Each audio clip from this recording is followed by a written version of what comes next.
if you're stressed and you're angry and you're keeping it to yourself and you're not explaining to someone, this is how I feel, they'll never understand you. And so those outbursts, they can seem like they come out of nowhere. But if I say to Amy, oh, I'm really stressed, like I need your help, then she'll do what she can to sort of help me out with it. Do you know what I mean?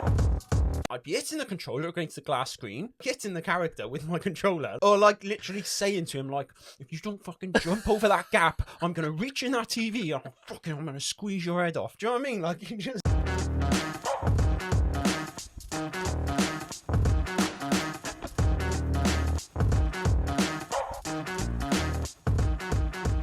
What is happening, guys? Welcome back to the Brothers Podcast with myself, Craig Holmes, and this little man bun, James O'Hanlon. Rhymed as well, that. Some of you may not know this, but we used to be called Subject J and Grade C. We used to be rappers back in the day. Not many people know that, but now you do. That was funny. We got to dig those tunes out, mate. We'll have to change the intro to one of our old songs. Yes, that would be great. So the Brothers Podcast is a podcast about mental health. It's about our experiences dealing with mental health and all the different types of mental health that there are. And essentially, we wanted to let people know that they're not alone and that when anybody needs a brother, they've got one. In us. We're your brothers. That's what we're here for. So just before we get into the podcast, we just wanted to say thanks so much to everybody for listening along and watching on YouTube. We also wanted to say, we mentioned this in another podcast, that we're not trained professionals. We're not therapists. We're not counselors. So if you're at the point where, you know, maybe you're listening to this and you feel like it's, you know, making you feel worse, or it's not helping, or you're still feeling really bad, use the links in the description. There's links to Samaritans, or if you're really at that point where you're thinking about harming yourself or something worse, then contact your GP or definitely tell somebody before you get to that point. Yeah, I mean, even if this is just making you feel more sad and you've tried all these different avenues and this one is also not working for you, speak to your GP. Yeah, don't worry about how far along you are. Yeah. Speak to your GP. And it sounds silly just speaking to your doctor. You think, but he's just a doctor. He deals with all sorts of different things. He doesn't know that much about depression. Yeah. But that's not what it's about. He can put you in touch with the people that who do know and can help you. Because we're just sharing our experiences. Yeah. And we'd hate for people to feel worse, listening to this, but not every avenue is right for everyone. Yeah. And if you're not at that point, you should find some professional help, because it really is worth it. Yeah. So last week we discussed goals, routines, and focus.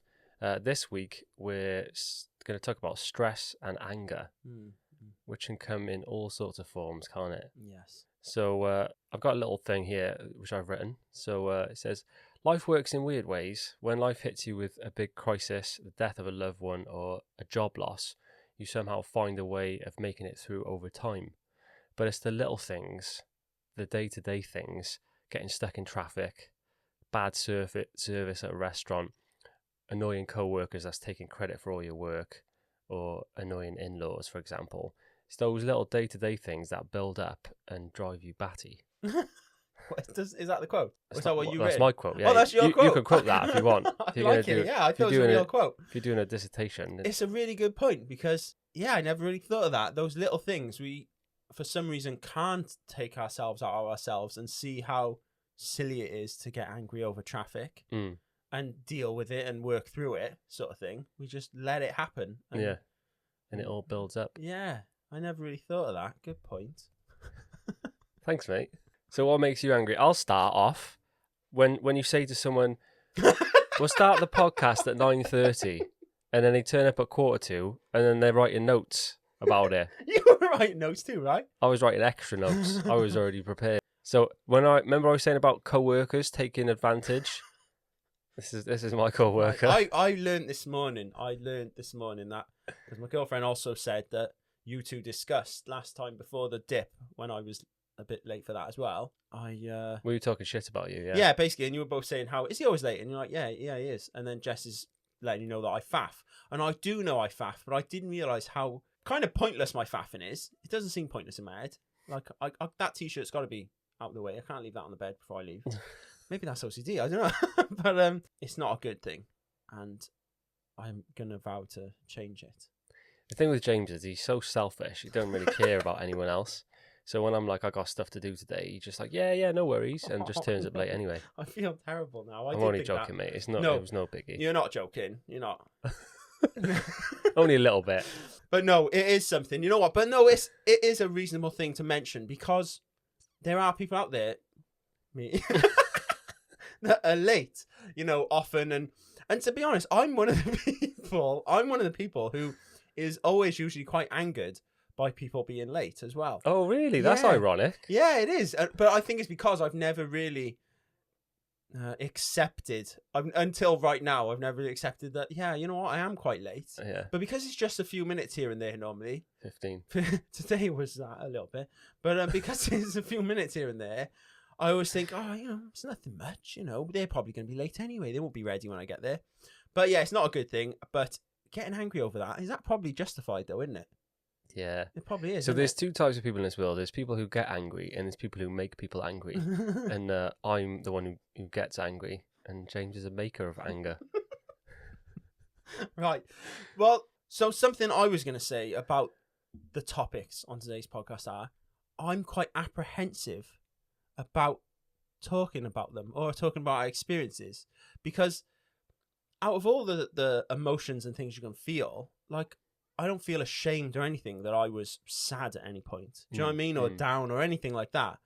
But when you get angry, I don't know about you, but it's something I feel shameful about. Yeah, and definitely. I think you're right to feel shameful sometimes. Like, maybe, obviously, it can't be controlled and depends on circumstances. And it would be great if we can all learn to better control it. Mm-hmm. But in general, it's something that I think we'll probably end up, after it's happened, looking back on ourselves and feeling a bit of hate towards ourselves, or, you know what I mean, and not feeling great about ourselves, which is quite a destructive thing in itself then, because you think you're just getting angry and maybe you can apologize and it'll pass. But there's things I've done in the past where I've just overreacted or got angry at someone, and they're like, the memory is so clear in my mind because they're moments that stick with you, and they're moments that, like, I try not to feel too much regret, because I know that I in general do feel a lot of regret about things, and I know it's not good to. But they're always the memories that you think, oh, fucking hell, I wish I did something different. Definitely. And you can't change it, but you hate yourself for it.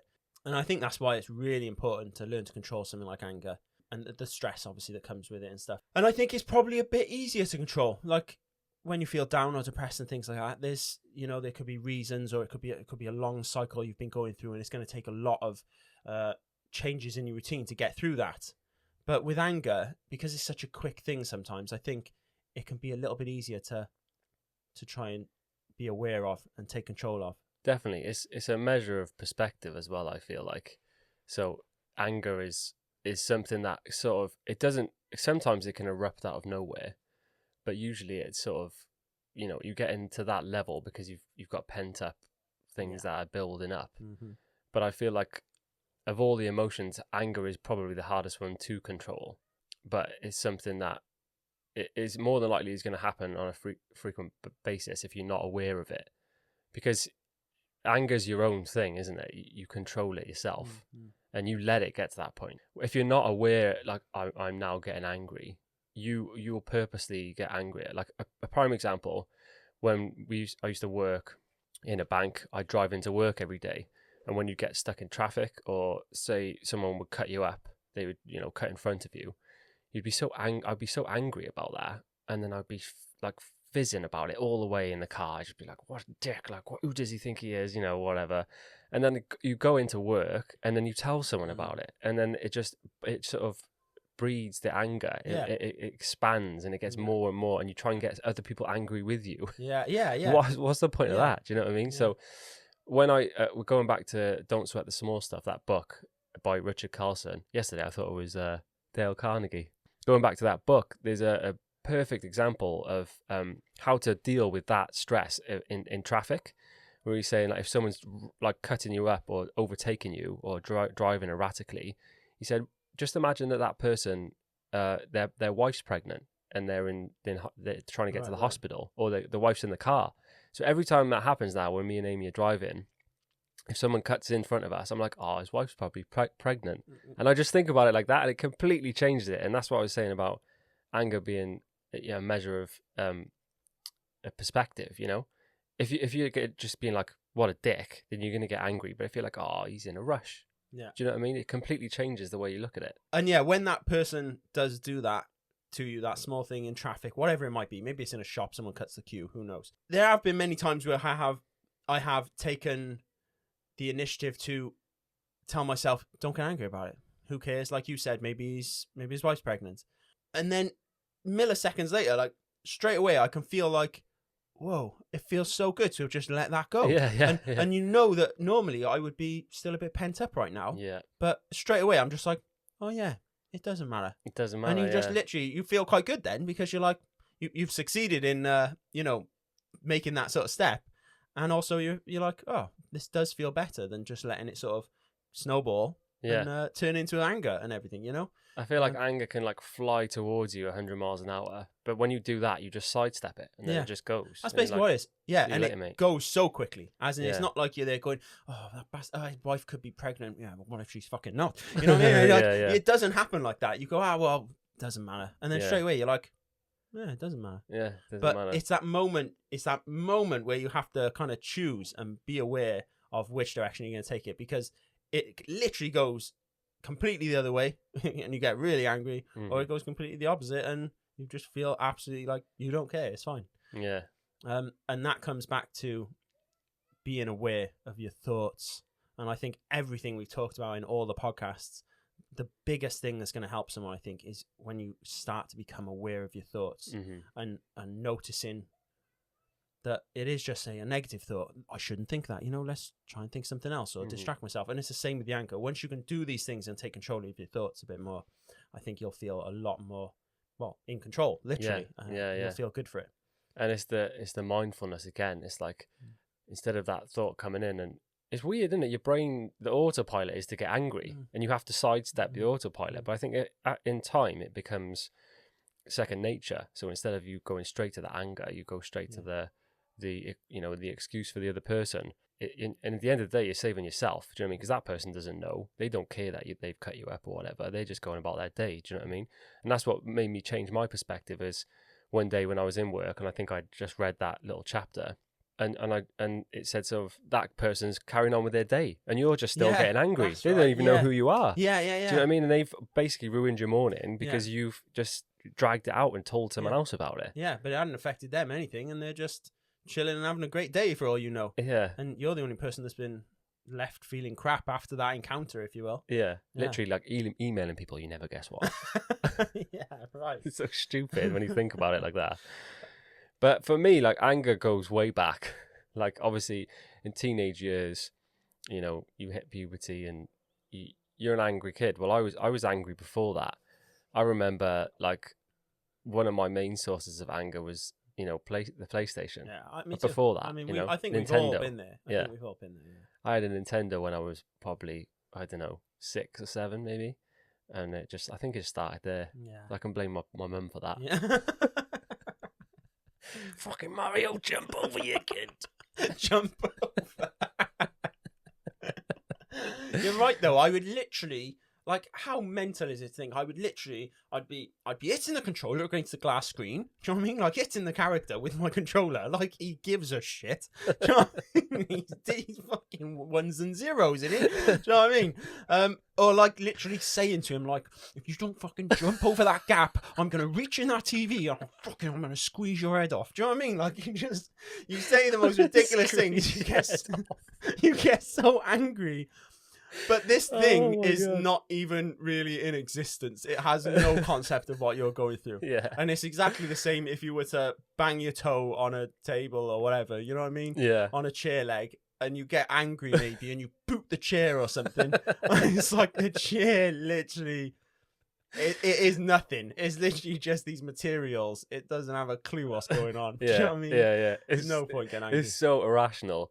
But like, it was such a part of my, PlayStation, that it's supposed to be entertainment. And obviously, there must have been moments when you completed a level, and I'd be like buzzing.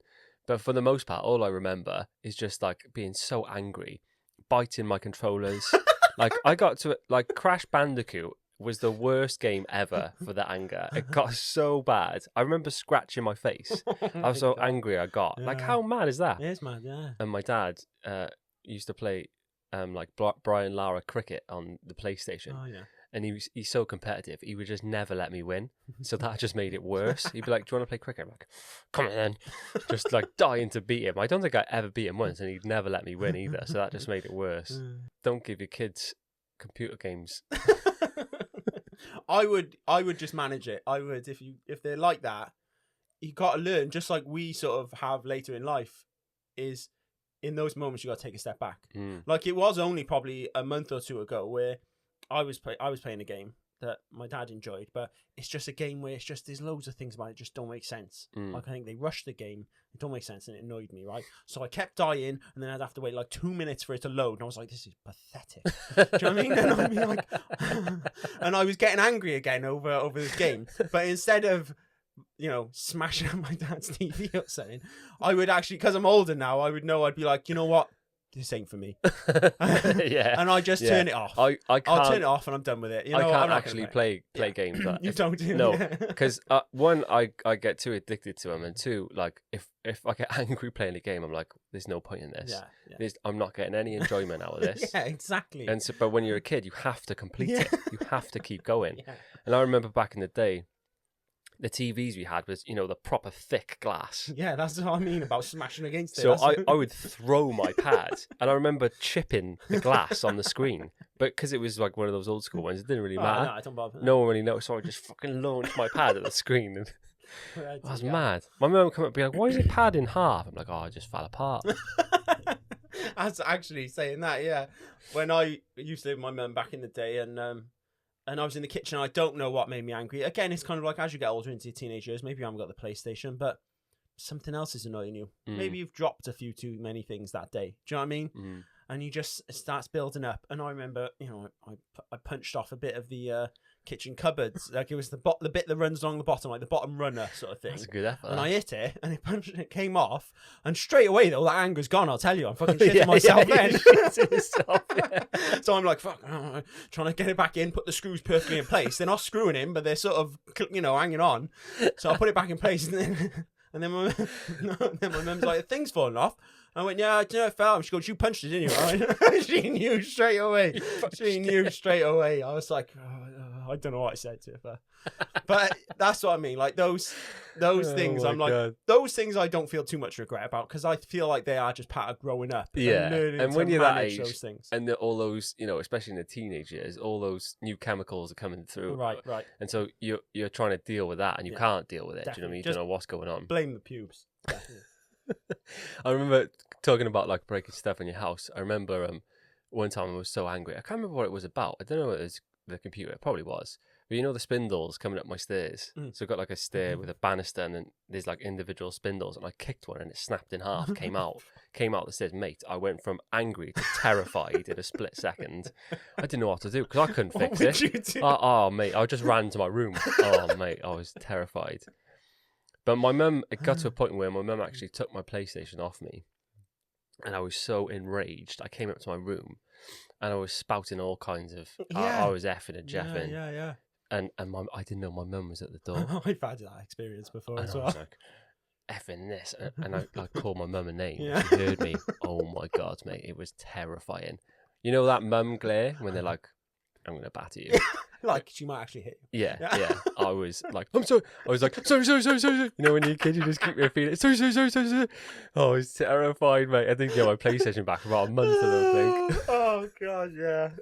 See, the thing is, hearing you say that and then knowing what I've, memories I've got, I think we probably all did go through that sort of thing. Yeah. But then as you get older and you become an adult and all that sort of stuff, you've got to start to control these things. And it's strange that, understand them. When you're young, you kind of get away with it, don't you? But obviously, as an adult, you can't just go around booting your banister and punching your cabinets. Yeah, exactly. Like, and if you are in a place or you're a type of person or someone who, you live with, it's an adult situation. Do you know what I mean? You're living with someone, and that sort of stuff does happen. Like, that's not a good thing. Yeah, definitely not. And it's normal for them to feel regret and sorrow afterwards, and be apologetic and all these things. But if it keeps happening, it shouldn't. Yeah, and definitely something not. needs to be done about that. Yeah, and if you're if you're that person and Yeah. you get that angry where you're like physically, basically hurting yourself if you're punching and the things. people you're around, because it's a scary thing. Yeah, then you definitely need to sort of take a look at that and try and figure out how you can control it, because it's not healthy. But again, it's that moment of you're about to hit something, you want to break something, and just go. And I still sort of do it now. Maybe something's annoying me, or like what was happening the other day. I think it's because I hadn't eaten, I only drank. I was tired. I think it was yesterday, and I was meant to be making food, but something wasn't going right. I can't remember what it was. Packet won't open. Who knows? I don't know. And I'm getting angry at the manufacturer. Do you know what I mean? Like someone's job to check that this, packets, right? You have a pack of bacon or something, and it says peel here. Yeah, I wouldn't buy bacon. Don't fucking lie to me. You don't peel it there because it doesn't fucking peel there. It's the same as every other corner, and it's someone's job to go. Can you design me a peeling thing? It says here, it peels easy for the customers. You go, yeah, here you go. This is what I've designed. Okay, that's great. Yeah, I'll sign that off. Who signed that off?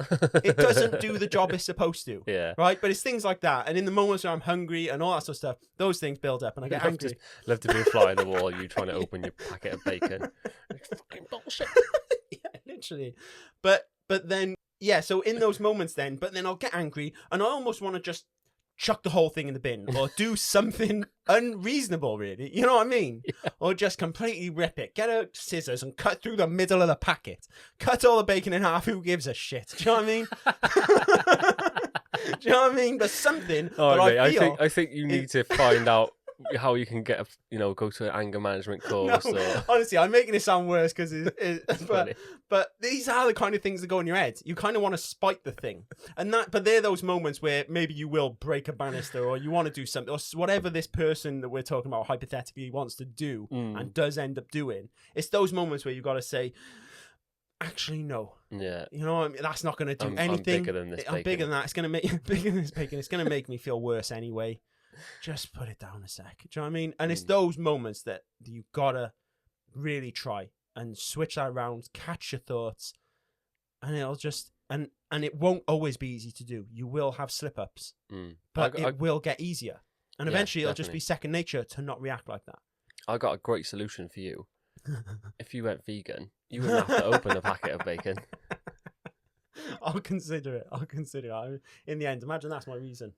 Global warming, no, just easier opening of packages. Yeah. So, in order to catch those moments, and I know I keep going on about this point of taking control of your thoughts, but because overall, when it comes to stress and anger, that's what it boils down to. Is you're letting your thoughts run away with you, and you need to catch them and be aware of them, before you let them escalate. And if you're in a situation where there's, maybe you've got a busy day, maybe you're trying to cook dinner, but you've also got to work from home. You've got the kids shouting at you because they're hungry or they're messing around, whatever. Not that I've got kids, some other kids, I don't know whose kids these are. I'm sorry, I'll return them. I'll return them soon. I promise. And you've got all these things that are just clouding your mind which is fair enough because you've got so much stimuli hitting your brain. Do you know what I mean? And hitting your senses that it is hard to sort of sift through all that and prioritize the things that are important in that moment. But because of that, we can sort of go on to this autopilot, I think, of just having this clouded mind. And I know it happens to me quite a lot where my mind, and it's definitely, I'm going through it at the moment because of the brothers and different things that are going on at the moment. I'm doing the house and that. My mind is so clouded lately, and I haven't taken enough time to just sit back and just let it reset. And in those moments, that's why I think yesterday I was a bit stressed over dinner, because my mind is clouded, so I'm not having time to reflect on this doesn't matter or I'm having a great time. So this bacon incident was last night, was it? Well, it wasn't bacon, but no, something was happening around dinner. I can't remember what it was. I didn't get really angry, but I was just no. I didn't get really angry or anything like that, but I was just a bit like, oh fuck, I just can't. And I was just getting a bit like, I can't be fucking arsed for this. Do you know what I mean? But it was unnecessary. Do you know what I mean? I could have easily just had a great time. Do you know what I mean? I love that this bacon can't open. But I didn't want it anyway.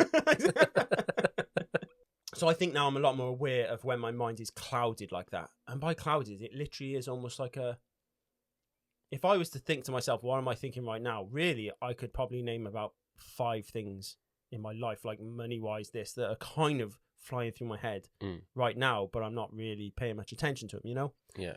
So I think just becoming more aware of that, take some time to ask yourself, what's my mind feel like right now? Mm. What sort of thoughts are going through them? Is it too many? Would I prefer to feel more relaxed? Yeah. You know, and start thinking that. Ask yourself that throughout the day today. You know, whenever you're doing something, try to remember, how do I feel right now? How's my mind feel? Is there too many things going on right now? And start to take those moments, and hopefully stress and anger then will just kind of fall away a little bit. Yeah. It's stress and anger, they kind of come hand in hand. It's a little bit like depression and anxiety in a way, where stress is, you know, a build up of so many things. Like for me, I try not to get stressed I try and counteract it with like meditation and yoga, and exercise helps a lot, especially if you are naturally angry with certain situations in your life, or it's just a really good way of getting all that sort of pent up anger out. So if you're like, you know, doing weights or you're doing squats, you're putting your body through like a physical exertion. Yeah, I feel like that's such a good release. Otherwise, if there's nowhere for that energy to go, it's a little bit like anxiety. If you've got all these worries built up, they're going to come out somewhere. With anger, I feel like if you're training, it's a really good way to direct all of that emotion, you know. Like before the lockdown, we were going to like boxing, like in Cardiff, and that was such a good release, wasn't it? Like you could just batter the bag, you know, forget about the day and sweat it out. So that's a great way of trying to manage it. But going back to another point from that book, which is it sounds like a really simple one, or maybe something that you would hate the thought of doing, but letting other people have the glory. So when you're in a discussion with somebody, I need to take this on board, Amy. If you listen, if you're listening, please press stop now. Don't listen to it anymore. But if you're arguing with somebody, I could be quite stubborn and want to get my point across. But if you literally just be like, yeah, okay, you're right, it literally stops there, and the anger doesn't build up, and then that person feels better because they think they're right, they're not. And you feel better because the argument doesn't keep going. In your head, you know you're still right, but you don't have to keep going.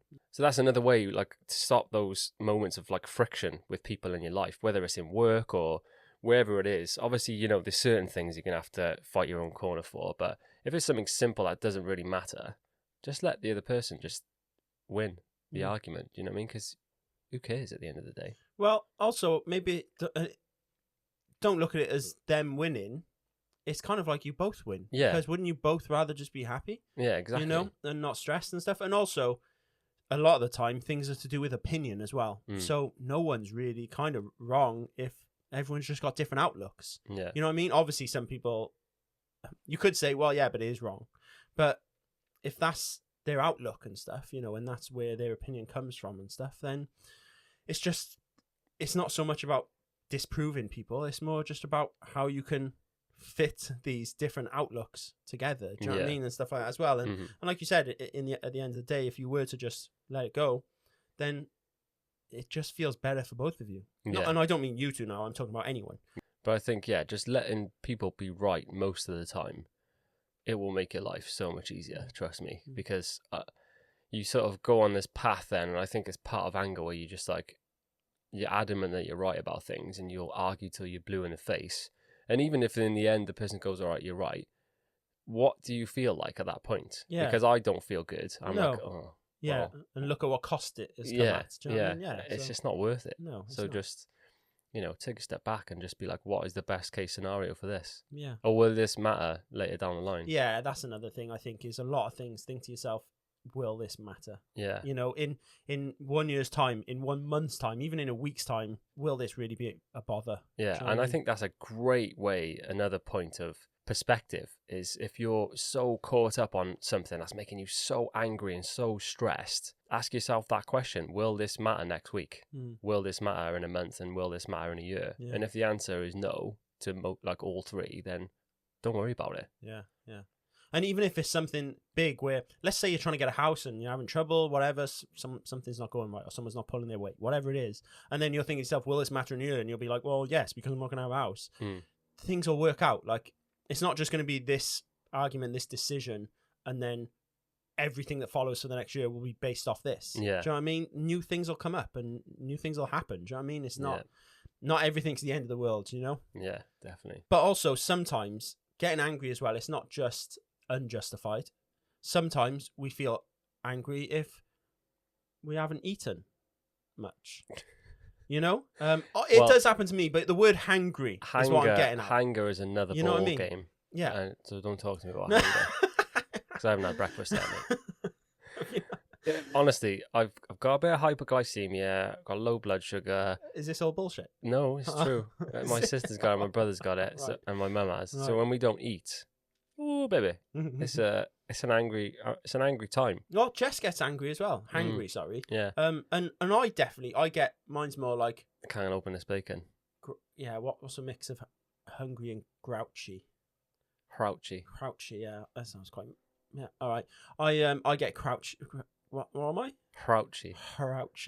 But I think things like that, though, it's good to be aware of what things. So even if it is, say, out of your control, it's not out of your control to the extent that you can't just go and have some food. Maybe, do you know what I mean? As in, or you could maybe manage your food better, knowing how you might react.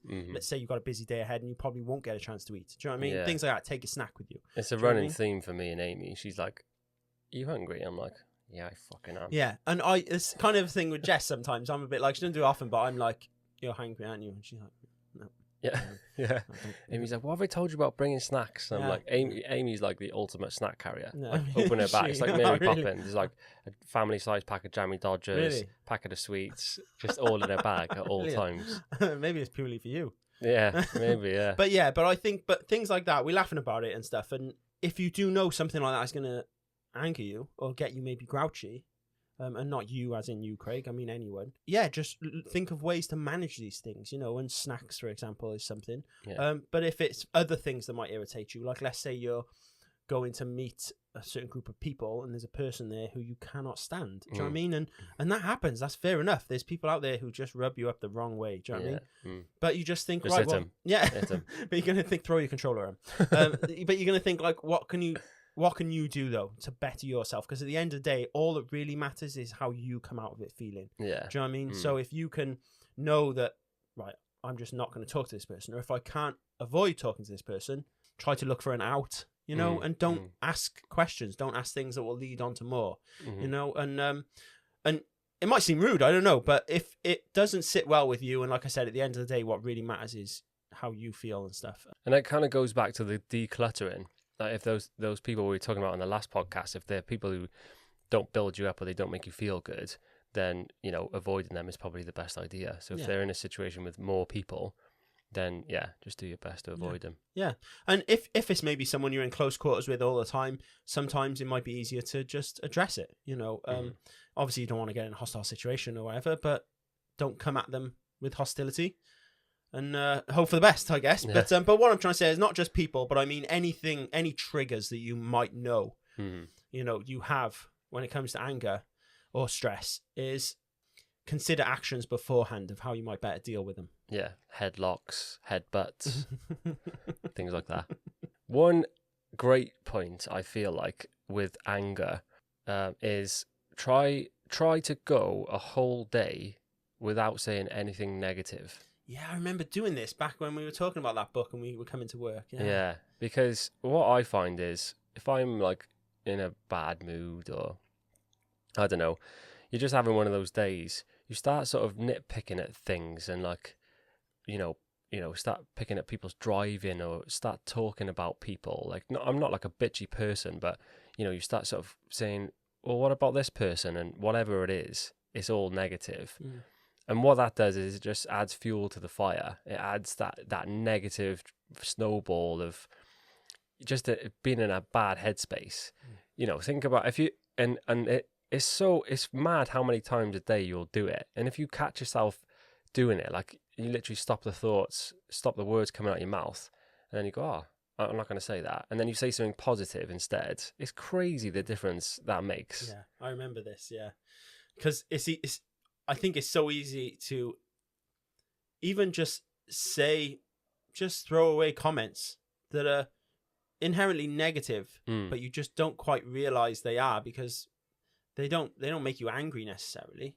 And you're just there going, why is that person doing that? I just don't understand why they do that. That was weird. Do you know what I mean? But it's just like, who cares? Yeah, who cares? Do you know what I mean? Leave it alone. Do you know what I mean? But those little things are so, they don't necessarily feel like they affect us massively, so we don't take much notice of them. But like you said, if you're constantly having this subtle negative outlook all day long, it makes the actual negative thing so much bigger as well. Definitely. It goes the same pattern as if you start the day and you like stub your toe, and then what usually happens is you get so angry about that, something else will go wrong, and then you're like hypersensitive to all the bad things, and then it just carries on like that. So you'll stub your toe, then you might miss your train, or you'll drop something, you'll spill something on your clothes, and you're like, this is the shittest day ever. Do you know what I mean? It's like one of those things that keeps going and keeps going. And the negative thought patterns and like speeches, or little comments, that it's the same thing. If you keep doing that, it just builds, and you end up just in a bad place talking about negative things. Like, why would you want to do that? Do you know what I mean? So try it today. If you're listening to this, late at night, try it tomorrow. Everything you sort of think or find yourself doing, whenever you remember it, ask yourself, right, is this a positive or a negative outlook or a thought? And if it's negative, think, okay, so what positive could I think about this? Do you know what I mean?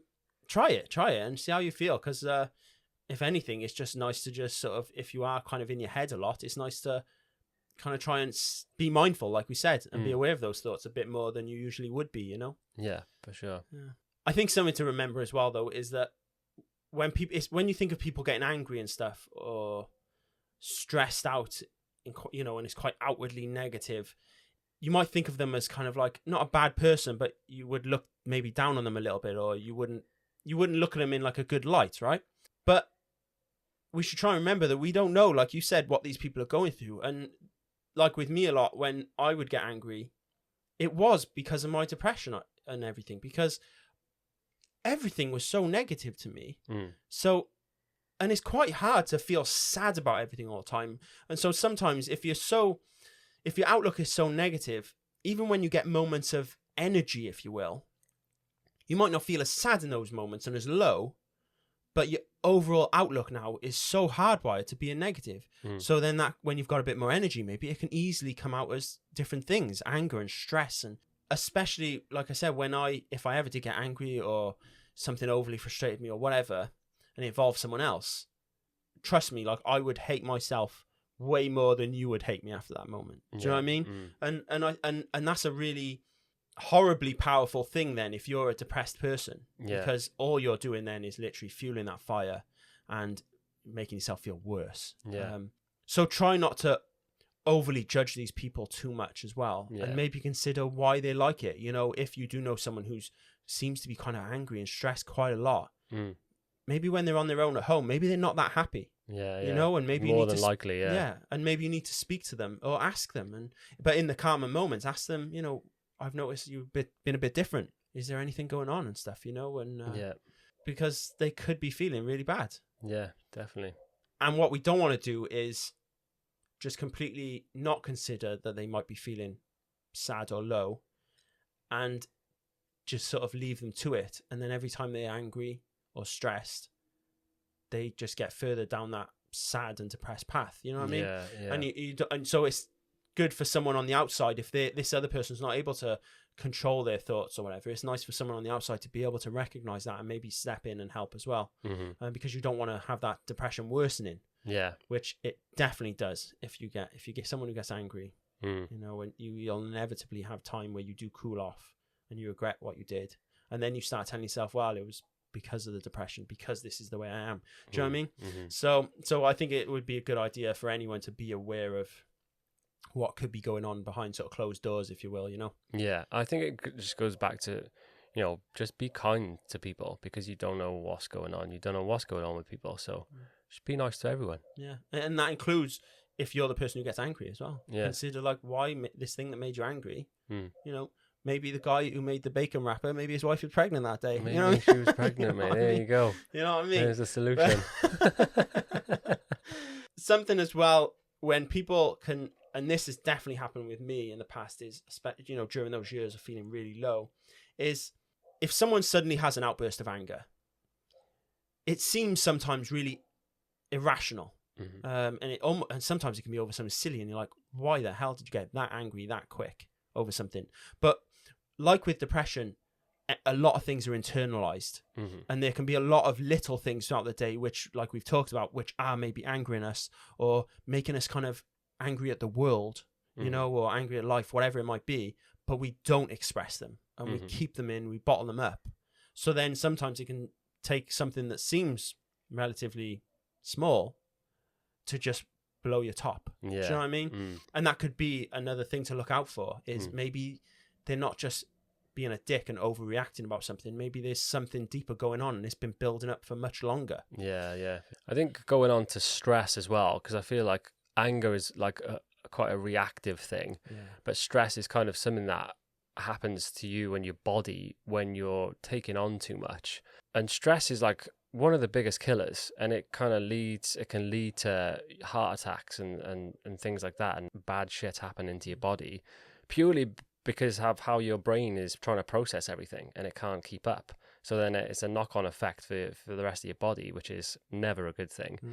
So I think if you are a stressed person, you definitely need to figure out ways of managing it, whether that's cutting back, like James said the other day about going part-time, cutting back hours if you're working too much.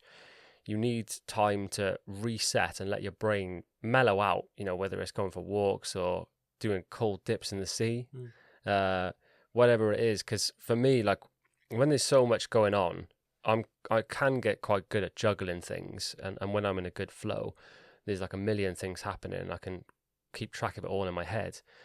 But sometimes it's like so intense, it sort of slowly turned into anger as well. And Amy's like, "You're right." I'm like, "I'm actually stressed, like there's so much going on, I need your help."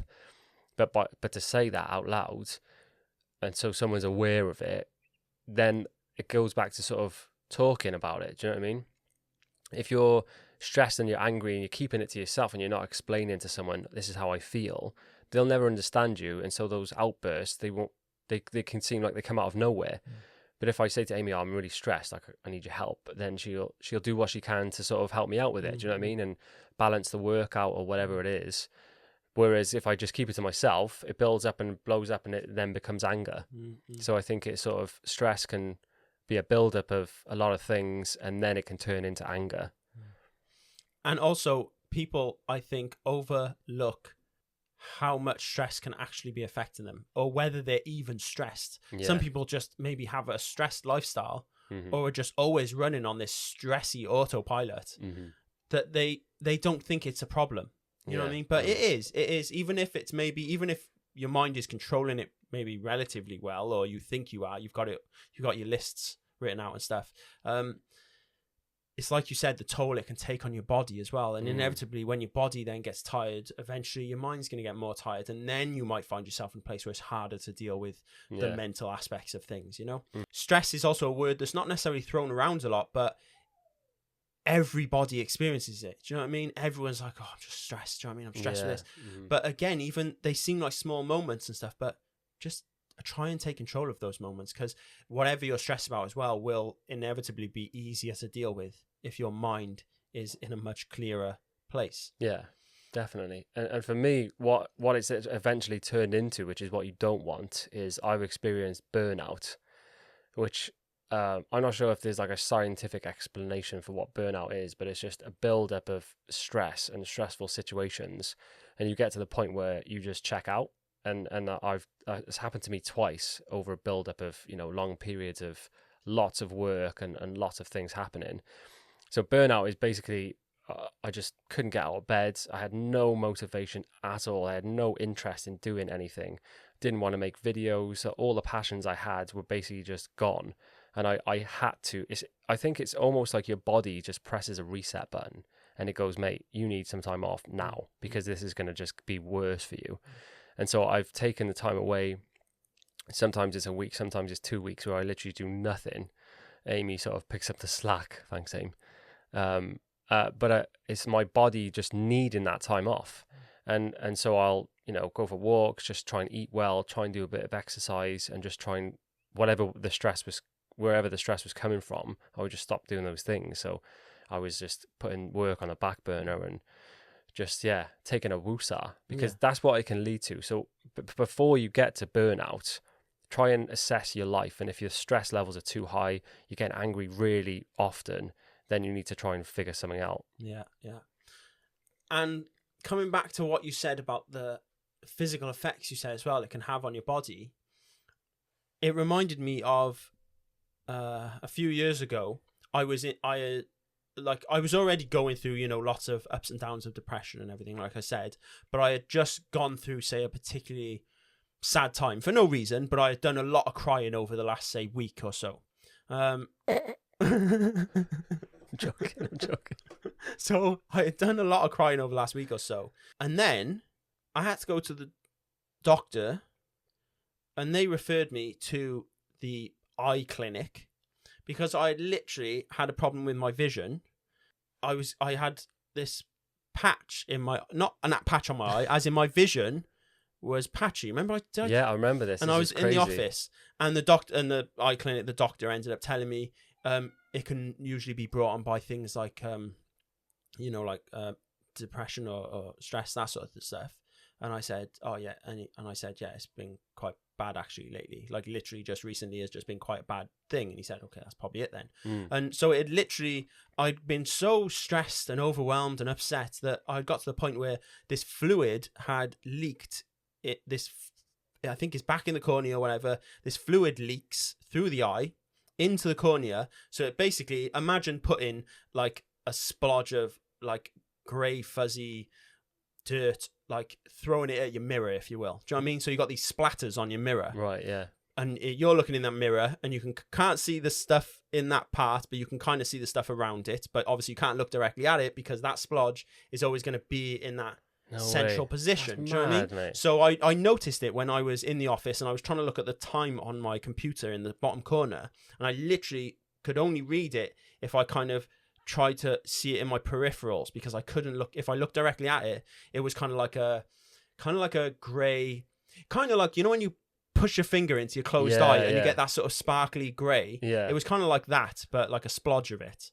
And it was literally because this fluid had leaked into my eye. And then over the years, I've had it maybe once or twice more, but not to the same degree, because it was things like that scared me into thinking like what stress can do to your body. Like, that's crazy. And at the time, I shit myself because I was like, I do not want to lose my vision. Well, you shit yourself as well. I shit myself as well. But because I don't want to lose my vision as well, you know what I mean? So I thought, I've got to take control of what this is doing to my body. And unfortunately, it took something, say, like that, which fortunately wasn't a permanent thing. I just had to wait for the liquid to just disband itself, and it would just sort of go away. But it takes a few weeks or a couple of months or whatever. But it made me realize, it was like a wake-up call of what stress does to your body. Like, you know, people can have heart attacks because of stress, because stress is doing stuff to your body. Yeah, because it's cortisol, isn't it? It's like a chemical that gets released into your body. It's like a stress hormone. Right. And so your body reacts by like, right, this is what's happening now. Yeah. And it starts shutting things down. Right. How mad is that? Your brain's literally going, just drop a bit of fluid in his eye. Yeah. we'll blur his vision for a bit, just to let him know. Yeah. Well, he's taking on too much. Well, I think it's because the body it should be using cortisol and stuff in these moments of, say, fight or flight, right? Yeah. You know what I mean? So, but it's not something that your body is meant to undergo for prolonged periods of time. You're not supposed to feel in such a down place or a worried place, whatever, for so long. So yeah, that's why then the body in other ways can't cope with certain things, and whatever happens, maybe it's the pressure. I don't really know the details of it, to be honest. But didn't they say, like, if it carries on, you might lose your sight? Yeah, like, of course, it could carry on. It could just keep leaking, and it would be the case of, like, it would just always be there. Do you know what I mean? But obviously, I changed that, and I didn't get out of it, obviously, straight away. Yeah. But I realized, like, you know, I gotta be careful, and it did scare me again once or twice, like I said, when it subtly came back a little. But yeah, so that's why it's important to manage your stress. Yeah, for sure. And not just your stress in the sense that, oh my God, work is so overwhelming and all this sort of stuff. Yeah. But I mean, like, the physical stresses on your body, like eating bad is stress on your body. Your body having to digest a McDonald's every day. That's stress on your body that it's not really made to deal with on a daily basis. You know what I mean? And all these other types of stress. Like, say you're working out, you could be working out too much. If you're working out every day, or you're working out twice a day every day just because you want to try and get fitter and stuff, the stress on your body is too much for it to cope with. Your body's not made to recover that quickly. And it will just eventually do what you said it did to you in a way, is burn out. And it'll just say, nah, I can't do this anymore. Enough's enough. Yeah. Enough's enough. So you've got to manage stress in all these different areas, because it will really affect your body. And they say about it shortening your life and all this sort of stuff. Yeah. But it's a shame that those things, there's no way we can know and have that wake up call. You know what I mean? It's like the people using sunbeds. You think, screw it, I'll use a sunbed, but then sometimes people have a bit of a wake up call from using a sunbed, if you know what I mean. And then it's those moments they're like, you really shouldn't use sunbeds. But it's a shame you got to wait until we get to those points. You know what I mean? We need to sort of understand what stress does to us now, and not being healthy and all these things, and take control of it now and start. It doesn't have to be a massive difference. I'm not telling you have to go and be the fittest runner ever. You know what I mean? Just take these little stresses off your body now over the long term. So it'll be easier in general. And nobody wants to be angry. Do you know what I mean? Nobody enjoys being angry. Of all the emotions, like we were saying before about when you feel so down, you kind of get not addicted to the sadness, but you're like, the sadness becomes your safety net, and you can kind of live there in the sadness. But nobody enjoys being angry. I've never been angry once and been like, this is wicked. Do you know what I mean? Definitely. It's fucking horrible. It's not a good place. So yeah, if you're stressed or angry and you're listening to this, then try the few little tips that we've said, and give it a go and see how it feels. Yeah, try it for a day. You catch those thoughts if you can. Yeah. So that is it for this week's podcast, lads. I'm actually bussing off on Sunday. So the next podcast we're going to try and do remotely, so we'll be in separate places, but we're going to try and keep it going, aren't we? Yeah, we're going to keep it going. We should still have the videos and everything. We'll see how it goes. Yeah, but we're going to keep the swims going as well. So thanks to everyone who joined us last week. James is going to keep them going in Barry, and I'm going to try and get some going on the road around Wales. So keep an eye out for our Instagram. If you don't know, it's the brothers_podcast. So if you've got any topics as well that maybe you feel you'd like us to cover and talk about, drop it in the comments, or send it over on Instagram, and we will see what we can do. Yeah. So until next time, lads, take it easy. And have a bloody lovely day. Have a great day. Everyone's wife's pregnant.